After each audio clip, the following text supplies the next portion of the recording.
பீஸா உங்களை அன்புடன் வரவேற்கிறது. நான் காஞ்சனா ஜெயக்குமார். உப்பியா ஷீட்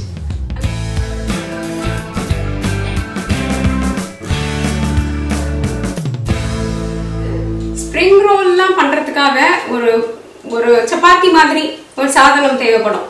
அது மைதா மாவுல ரொம்ப மெல்லிசா இருக்கும். அதுக்குள்ளார இந்த காய்கறி எல்லாம் வச்சு சுருட்டி தான் போடுவாங்க. இல்லை நீங்க சமோசா கூட இதுக்குள்ளார அதை செய்துட்டு அதுக்குள்ள வச்சு மூடி நல்லா போட்டு எடுக்கலாம். அருமையான இந்த தாள்களை எப்படி பண்றதுன்னு இப்ப பார்க்கலாம். 1 கப் மைதா, 2 மேஜை கரண்டி சோள மாவு அல்லது கார்ன்ஃப்ளோர், 1 மேஜை கரண்டி அரிசி மாவு, உப்பு மற்றும் தண்ணீர் சுவைக்கேற்ப.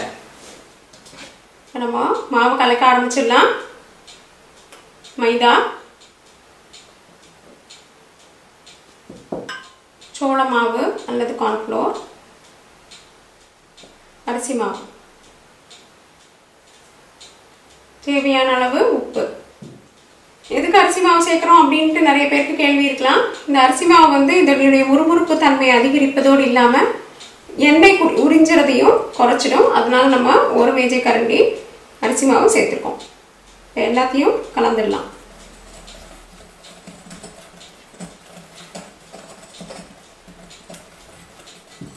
இதனுடைய பாரம்பரியமான முறை வந்து இது நல்லா மாவா பிசைஞ்சிட்டு அப்படியே தோசைக்கல்ல போட்டு எடுக்கிறது. ஆனால் இன்னும் கொஞ்சம் கூட சுலபமான வழியாக பண்ணணுன்றதுக்காக இது மாதிரி பண்ணுறோம். தேவையான அளவு தண்ணீர் சேர்த்துக்கோங்க.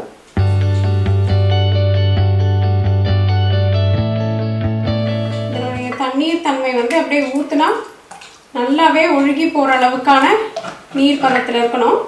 அதனால் தண்ணி இன்னும் கொஞ்சம் சேர்த்துக்கலாம்.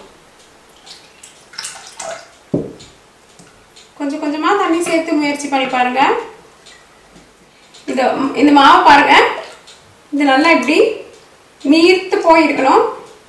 அதாவது ஒரு கண்ணாடி மாதிரி இல்லைன்னா ஒரு ஜல்லடை துணி மாதிரியான ஒரு அமைப்பு உங்களுக்கு கிடைக்கணும்.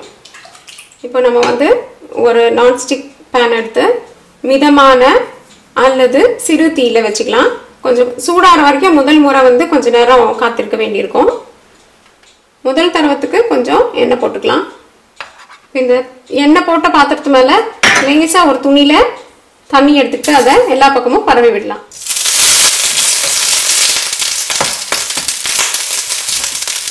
வெறும் எண்ணெய் மட்டும் போட்டால் என்ன ஆகும்னா மாவு ஊற்றும் போதே இப்படி வலிச்சிட்டு வந்துடும்.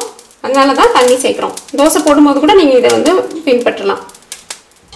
இந்த பேன் சூடாயிடுச்சு. இப்போ இதை லேசாக அடுப்புலேருந்து எடுத்துட்டு உங்கள் கையில் வச்சுக்கிட்டு அதுக்கப்புறம் மாவை ஊற்றலாம். ஒரு கரண்டி மாவு எடுத்து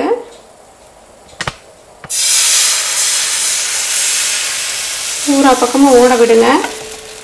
அதில் ஏதாச்சும் சிறு துளைகள் இருந்தால் அதை இது மாதிரி மாவு போட்டு அடைச்சிடலாம்.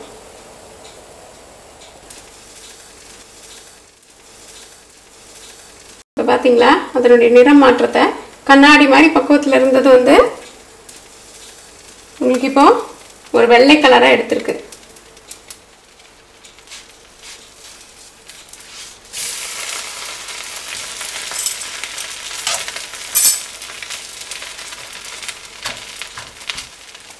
உங்களுடைய ஸ்ப்ரிங் ரோல் தான் தயாராகிடுச்சு. நல்லா இன்னும் கூட பெரிய பேன் வச்சுருந்தீங்கன்னா ரொம்ப அழகாக பெருசாகவே நீங்கள் போட்டு எடுக்கலாம். நான் காமிக்கிறதுக்காக சுலபமாக இருக்கிறதுக்காக சின்ன பேனை உபயோகப்படுத்தியிருக்கேன்.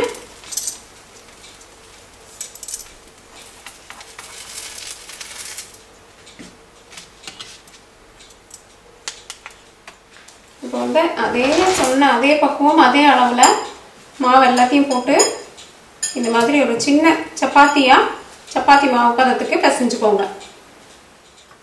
அரை தேக்கரண்டி எண்ணெய். நான் திரும்பவும் அந்த நீளமான செய்முறையை காமிக்கல. ஏன்னா அதே பொருட்கள் தேவையான பொருட்களை வச்சு சப்பாத்தி மாவு மாதிரி கொஞ்சம் தண்ணி குறைச்சலாக சேர்த்து இப்படி கட்டிமாக ஒரு மாவு பிசைஞ்சு எடுத்துக்கோங்க.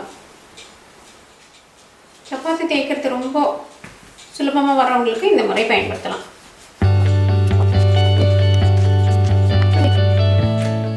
நல்ல மெல்லிசமாக தேய்க்க முடிஞ்சவங்க இப்படி தேய்ச்சிக்கலாம். இதை இப்போ நம்ம மைக்ரோவேவில் 10 செகண்டுக்கு வச்சு எடுக்க போகிறோம்.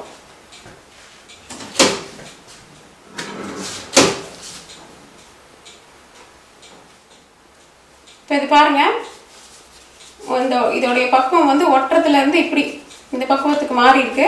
அதனால 10 செகண்டுக்கு மேலே இதை நீங்கள் வைக்க வேண்டாம். உங்களுடைய ஸ்ப்ரிங் ரோல் அல்லது சமோசா செய்யறதுக்கான தாள் தயாராகிடுச்சு. என்ன நண்பர்களே, நம்மளுடைய ஸ்ப்ரிங் ரோல் தாள் பண்ணிக்க பாருங்கள்.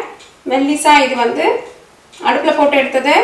இது வந்து விதவிதமாக நம்ம சப்பாத்தி மாவு மாதிரி பிசைஞ்சு மைக்ரோவேவ் பண்ணி எடுத்தது.